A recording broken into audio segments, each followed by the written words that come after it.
Good afternoon. Welcome to another day of Bible prophecy. My name is Prophet C. Brazil. I'm a modern day prophet sent by God the Father, preparing the way for the return of Jesus Christ, his Son.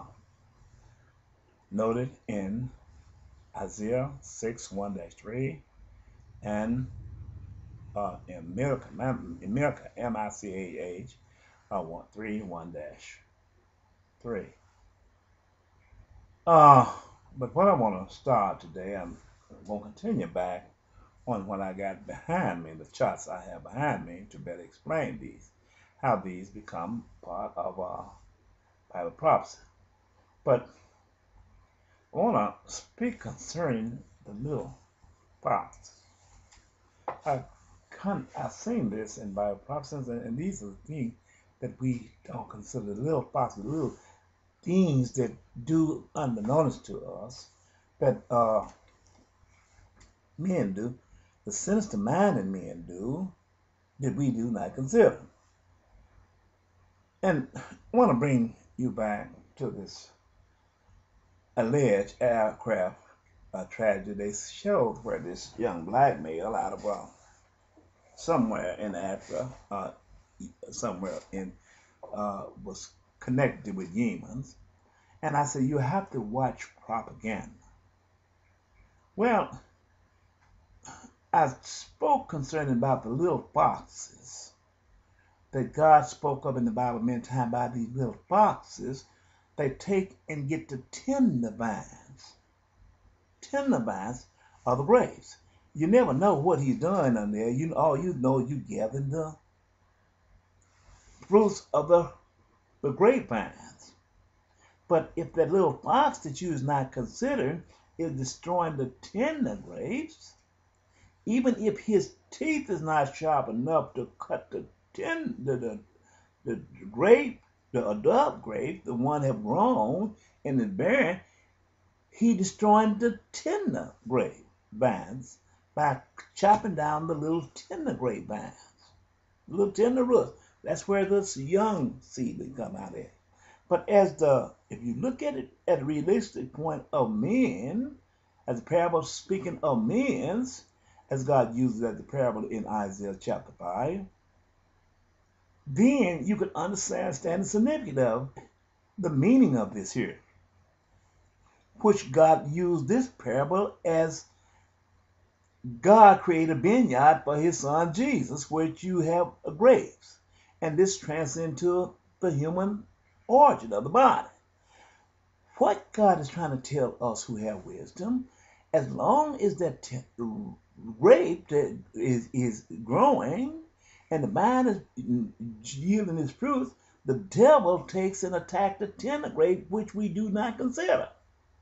And how he do it, he can attack it many times before it is born. So, in other words, if you allow him into your kingdom, he'll suggest you this medication, that medication, and at the same time, he's attacking the tender grapes. He's attacking the tender grapes. What he's done something so sinister, according to this Bible prophecy, until as the older vines grow until they get old and they wither and die, there is nothing to replenish them, because the tender grapes or tender vines have been destroyed by the little fox, or by those little things that we consider not. They was in a detrimental to us.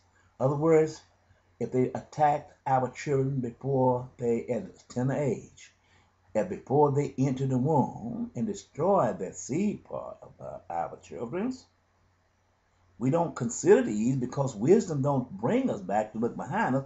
It keep telling us we go up that mountain. And as you go up the mountain and you climbing by that tough vine, but sooner or later the tough vine got to give way to the due process of life. It's got to die. But if it died and there's nothing left to replace it, by the little foxes continue to tear out these little parts,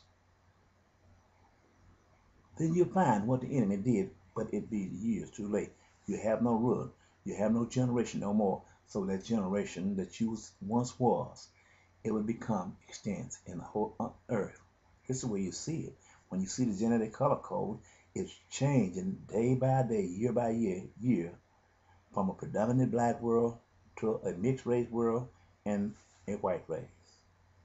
This is what I've been saying all the time. But we have many of our black people say it ain't so.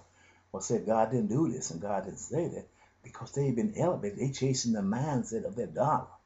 They chasing that they have no wisdom in them. So they continue to go and go and go and never look back at the well-being of the poor person. Excuse me, I just hope this doesn't mess up here, but I want to end another little piece in here in order to get a better sound quality. I just left out. What I want to discuss here, I want to show you something. First, let me talk about this. They said they brought the man, caught this man that had been came all the way to the United States of America, and they showed where he had two things of powder. They had his shorts where he had been taken and tried to burn here and tried to burn there.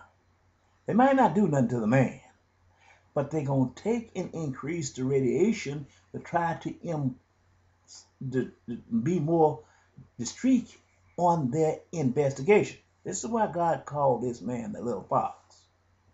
But through secrecy, as they enter the radiation and you see where the burn was on each side of the man's leg, if they increase the radiation, when certain people of nationality comes in there and know that the seed of a man is located in that area, with the high volume of radiation, you could cause that man to be barren.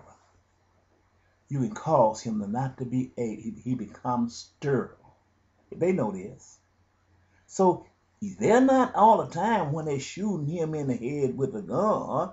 They're taking him as he traveled to and fro through the earth, and they put that high radiation in there where that man had his pockets, where he saw his front pockets were burned. They said we got to increase the radiation here. They're creating a secret genocide. This is the smallpox that God was talking about. Let me read a part here in Luke, St. Luke, that Jesus said, and show you who was the little fox. That's the reason it's bad for people to run and blow hot air and don't know what they're talking about and say, well, God didn't say this to that man. I'm going to tell you the truth. And I'm going to show you where to get it at, that you know that God had to be talking to me because ain't nobody else saying this.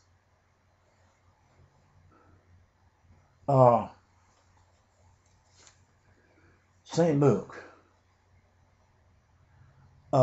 chapter 13, verse 24, it says, strive to enter in at the straight gate.